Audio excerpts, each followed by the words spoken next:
Hapon po sa inyong lahat mga idol. Andito po kami ngayon sa Kuyaw-Yaw Piudoran Albay para po mabubungan na po yung bahay po ni Tatay Ray. Ito po ang kanyang kapatid. So makakausap po natin si Tatay Jose. Magandang hapon po sa iyo, Tatay Jose. Magandang hapon din, idol. Nag-iisa lang po ba kayong kapatid ni Tatay? Upat kami sa Manila, so usad kinaya di sa akin.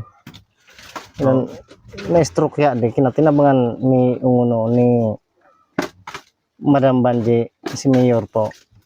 Ta pumunutok kaya so kung saan di bubot niya ta nalugad. Opo. Ano po ang naging kustong ano niya? Karamdaman? No, dinara din naman sa emergency. Grabe so gastos nga ni.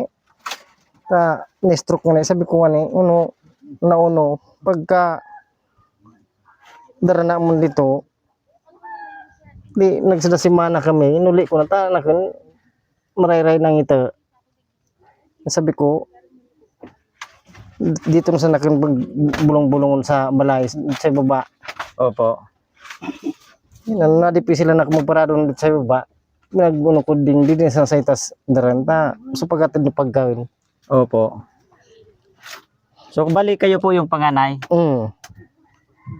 Oh, bali siya po mga idol yung nagpo-produce po ng mga pangangailangan po ni Tatay.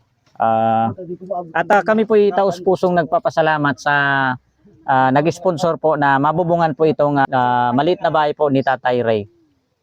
Sursugon, yan si Ma'am Glory Vic Lakel. Thank you so much po, Ma'am. Sinisimula na pong mabubungan ng ating mga katim para po di po maulanan si Tatay.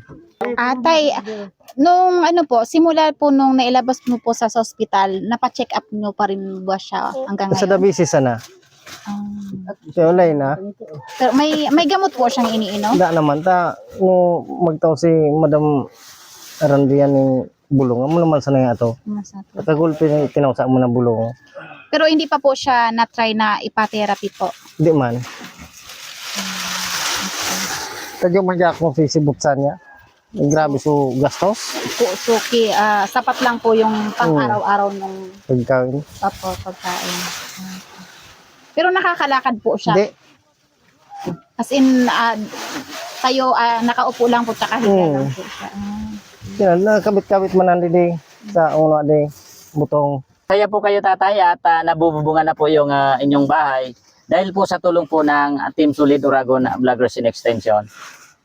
Si Tatay po ay di nakakapagsalita. Di man na.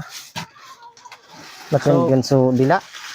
At si Tatay Jose naman po ay yung kanyang trabaho po ay katulad din sa akin, nagdi-deliver lang po ng tinapay. So alos sapat lang din po ang kinikita. Sakto-sakto lang sa pangpamilya. Mga idol, nabubungan na po. Dati po kasi plastic yan. So ngayon may nag-sponsor para mabubungan po. Anahaw din po yung ginamit para di po masyadong mainit kay Tatay. Presko po yung anahaw. Masaya po kayo, Tatay Ray.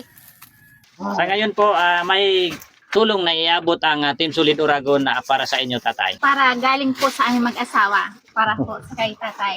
Ayan, sponsored po yan ni co-founder Giselle. Ayan po ay binigay po sa inyo para po may magamit po sa kanyang pang-araw-araw na pangangailangan. Maraming salamat sa Team Solid Uragon sa pagtulong sa aking kapatid. Maraming salamat po sa bumubuo ng Team Solid Uragon, founders and co-founders and admins and members. Sa aming sponsor dito ngayon sa pagpabubong ng bahay ni Tatay, si Ma'am Glory Vic. Maraming salamat po sa iyo. God bless. Maraming salamat po sa inyo. Sa mga gusto pong magpaabot ng tulong kay Tatay Ray, so comment nyo lang po mga idol. Kasi kitang-kita naman po natin yung situation po ni Tatay. So tinutulungan lang din po siya ng kanyang kapatid. Ayan, maraming salamat sa iyo, Tatay Jose, sa pagtulong mo sa iyong kapatid. God bless po sa inyong lahat.